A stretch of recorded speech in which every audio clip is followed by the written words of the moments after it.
yang hadir pada hari ini. Saya juga sebenarnya masih ragu atas pemilihan ini benar hati atau tidak.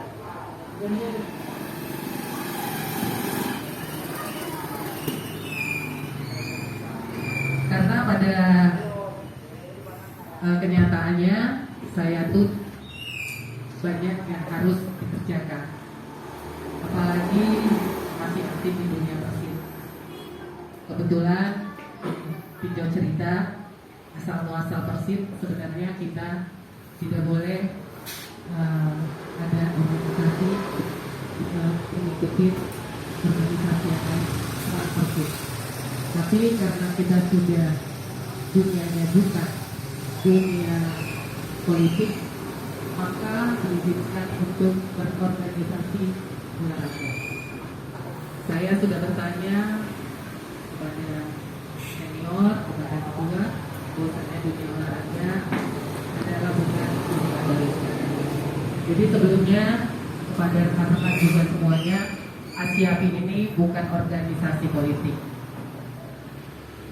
Kalaupun memang kita membantu dalam suatu politik pada saat mungkin nanti pemilu, itu jangan dibawa bendera ASIAPI. Pesan saya hanya itu, kalau memang kita mau ikut berpolitik, jangan membawa bendera ASIAPI. Itu saja.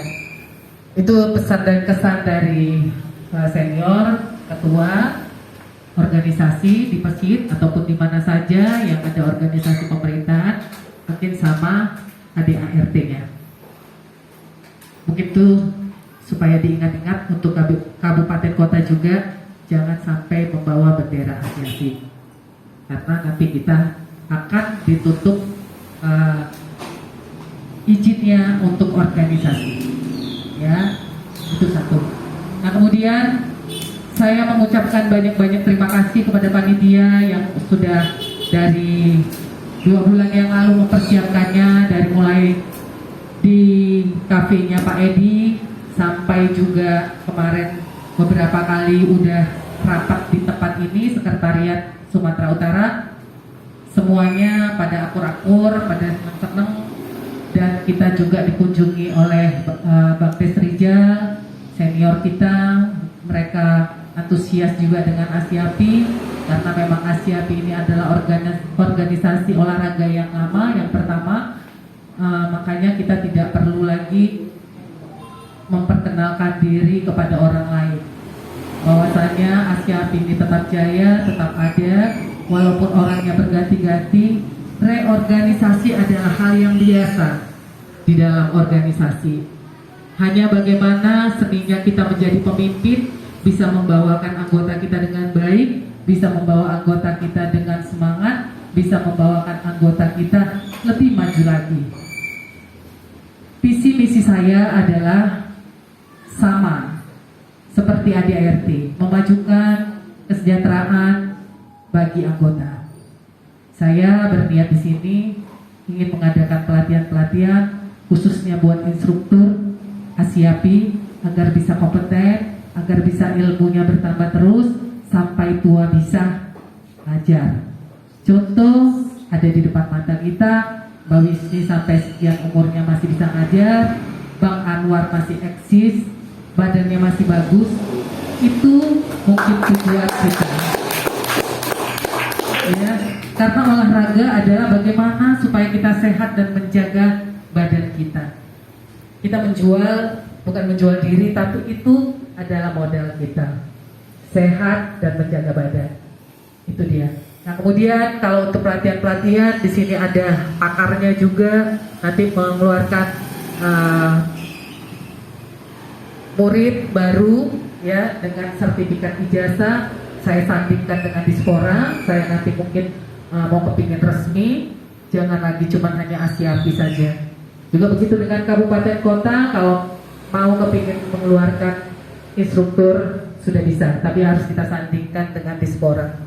Jangan lagi kita main sendiri, karena itu sekarang sudah pintar.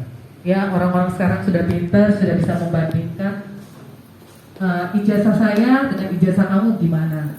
Itu sudah, karena Dunia pun sudah datang ke kita. Kenapa kita yang orang Indonesia tidak bisa mengeluarkan sertifikat yang memang bisa dibawa kemana-mana? Ya, jadi semuanya pada punya ilmu, punya kemampuan. Kenapa kita tidak bisa melakukannya? Mudah-mudahan dengan kedepannya, dengan kerjasama sama Bang Taufik dan juga rekan-rekan semua yang memang ilmu yang baru, coba di-share saja. Mungkin kalau cuman hanya administrasi dan uang capek pasti nanti kita pikirkan. Kita nanti main proposal, kita majukan ke tempat-tempat rekan-rekan kita yang memang mau membantu. Mudah-mudahan teman-teman di luar sana masih care dengan kita, pasti akan membantu kita. Yang penting jaga etika, jaga sopan santun pada saat kita mengajar. Itu saja mungkin pesan saya. Tidak lain tidak bukan, kita harus bisa kerjasama. Dan coba kalau ada sesuatu dilema atau permasalahan, coba diceritakan dan kita ambil solusinya. Setiap manusia tidak ada yang sempurna, kesempurnaan hanya milik Yang Kuasa. Jadi kita sebagai manusia tetap berterima kasih atas apa yang ada pada diri kita. Kelebihan dan kekurangan adalah itu dari Allah. Semoga apa yang kita lakukan ini hari bermanfaat. Untuk kedepannya juga saya butuh bantuan kepada rekan-rekan semuanya. Tanpa ada rekan-rekan, saya berdiri di sini tidak ada gunanya. Jadi kepada teman-teman semuanya, saling membantu, kita saling share. Jujur saya bilang, kerjaan mungkin masih banyak, tuntutan dari kantor, baik organisasi. Tapi karena saya cinta Asyapi, saya menerima atas kepercayaan ini dari rekan-rekan, kakanda, abangda, adinda semuanya yang mendukung saya. Terima kasih banyak. Saya akan berusaha bagaimana membagi waktu.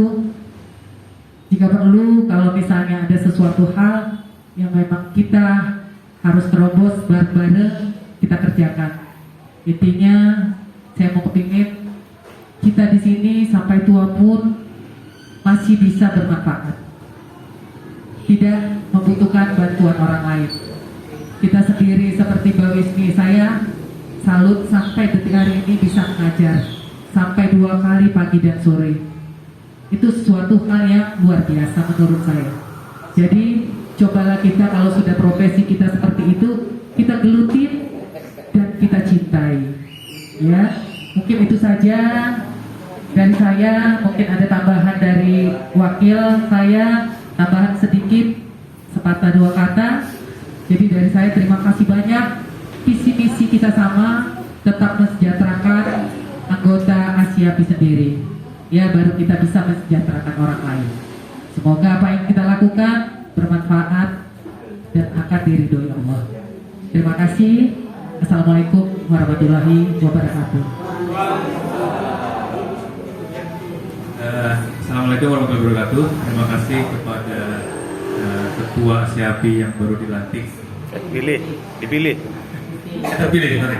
Yang baru dipilih, yang memberikan waktu kepada saya untuk ya, kita saling komunikasi, saling membantu, menolong ataupun bekerja sama. Gitu ya. Mungkin nggak panjang-panjang, cuma coba kita kaji sama-sama. Saya punya cerita ini.